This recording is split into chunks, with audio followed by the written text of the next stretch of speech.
Hi friends, இன்றைக்கி நான் உங்களுக்கு ஒரு குட்டி ஸ்டோரி சொல்ல போகிறேன். ஸோ வந்துட்டு ஒரு ஊரில் ஒரு ராஜா இருந்தார். அந்த ராஜா பார்த்திங்கன்னா ரொம்ப நல்ல ராஜா. அவர் பார்த்திங்கன்னா ரொம்ப ரைச்சஸான, ரொம்ப எல்லாரையும் நேசித்து அரவணைச்சு போகிற ஒரு ராஜாவாக இருந்தாராம். ஸோ வந்துட்டு ஒரு நாள் என்னாச்சு, ராஜாவோட அரண்மனையிலேருந்து திருட்டு போக ஆரம்பிச்சிருச்சு. இப்படியே கான்ஸ்டண்ட்டாக திருட்டு போக ஆரம்பிச்சோன்னே ராஜா என்ன பண்ணுறாரு, ஒரு டிகிரி பாஸ் பண்ணுறாரு. இந்த மாதிரி யார் திருடன் நான் கண்டுபிடிச்ச உடனே அவங்களுக்கு வந்துட்டு 10 சாட்டி அடியை நான் கொடுப்பேன் அப்படின்னு சொல்லி ராஜா ஒரு டிகிரி பாஸ் பண்ணுறாரு. அப்படி அவர் பாஸ் பண்ணதுக்கப்புறமும் கொஞ்ச நாளாகவே கான்ஸ்டண்ட்டாக திருட்டு போயிட்டு தான் இருந்தது. ஸோ இது நடந்துக்கிட்டே இருந்ததுனால ராஜா கடைசியில் என்ன பண்ணுறாரு, இந்த மாதிரி நான் இன்னொரு டிகிரி பாஸ் பண்ணுறாரு. இந்த மாதிரி யார் திருடன் இந்த வாட்டி நான் கண்டுபிடிச்சா 40 சாட்டி அடியை நான் கொடுப்பேன். தட் இஸ் 40 சாட்டி அடினா மரண தண்டனைன்னு அர்த்தம். எந்த மனுஷனாலே 40 சாட்டி அடியை தாங்க முடியாது. அப்படி ஒரு மரண தண்டனை கொடுப்பேன்னு சொல்லி அவர் டிகிரி பாஸ் பண்ணுறாரு. அப்படி அவர் பாஸ் பண்ணி ஒரு கொஞ்ச நாளில் பார்த்தீங்கன்னா யார் திருடன்னு கண்டுபிடிச்சிடுறாங்க. கடைசியில் பார்த்தீங்கன்னா திருடன் யாருன்னு பார்த்தா ராஜாவோட சொந்த மகன்.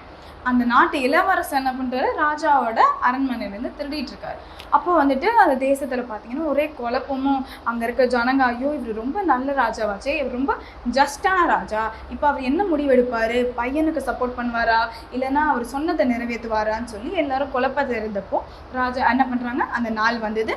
கரெக்டாக இளவரசனை கூட்டிகிட்டு வராங்க. இந்த சாட்டியாடி எடுக்கிற அந்த பனிஷ்மெண்ட் கொடுக்குற இடத்துக்கு கூட்டிகிட்டு வந்து 2 கை கால் எல்லாத்தையும் கட்டி போட்டு கரெக்டாக குனியை வச்சு அவங்க அடிக்க போகிற நேரத்தில் என்னாச்சு, கரெக்டாக ஒரு சத்தம் கேட்டுச்சு, நிறுத்துங்க அப்படின்னு சொல்லி ஒரு குரல் கேட்டுச்சு. கேட்ட உடனே அங்கேருந்து பார்த்தீங்கன்னா ராஜா இறங்கி வர்றாரு.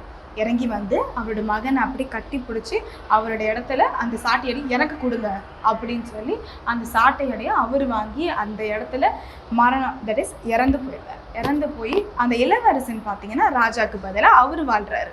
ஸோ இந்த ராஜா வேறு யாரும் இல்லைன்னு நம்மளோட ஏசப்பா தான். நம்ம ஏசப்பாவும் இதே மாதிரி நம்மளோட பாவத்துக்காக, தட் இஸ் நீங்களும் நானும் செய்கிற பாவத்துக்காக அவர் நம்மளுக்கு பதிலாக இந்த உலகத்தில் மனுஷனாக பிறந்து அவர் இந்த உலகத்தில் மனுஷனாக வாழ்ந்து ஹோலியாக வாழ்ந்து இறந்து உயிரோடு எழுந்து உயிரோட தெய்வமாக இன்றைக்கும் இருக்கிறார். ஏசப்பா வந்துட்டு கிறிஸ்டியன்ஸுக்கு மாத்திரம் இல்லைங்க, யார் அவரை நம்பி உங்களுக்கு ஒரு கஷ்டம் இருக்குதா, ரொம்ப சோகமாக இருக்கீங்க, டிப்ரெஷன், வீட்டில் பிரச்சனை, அம்மா அப்பாக்குள்ள சண்டை, வாழ்க்கையில் பிரச்சனை, நிறைய ப்ராப்ளம்ஸ் இருக்கா, எதை குறித்து கவலைப்படாதீங்க, ஏசுவே என்னை காப்பாற்றுங்கன்னு ஒரு வார்த்தை நீங்கள் மனசில் நம்பி கூப்பிட்டு பாருங்கள். உங்களோட வாழ்க்கையில் நடக்கிற மிரக்கலை நீங்களே பார்ப்பீங்க.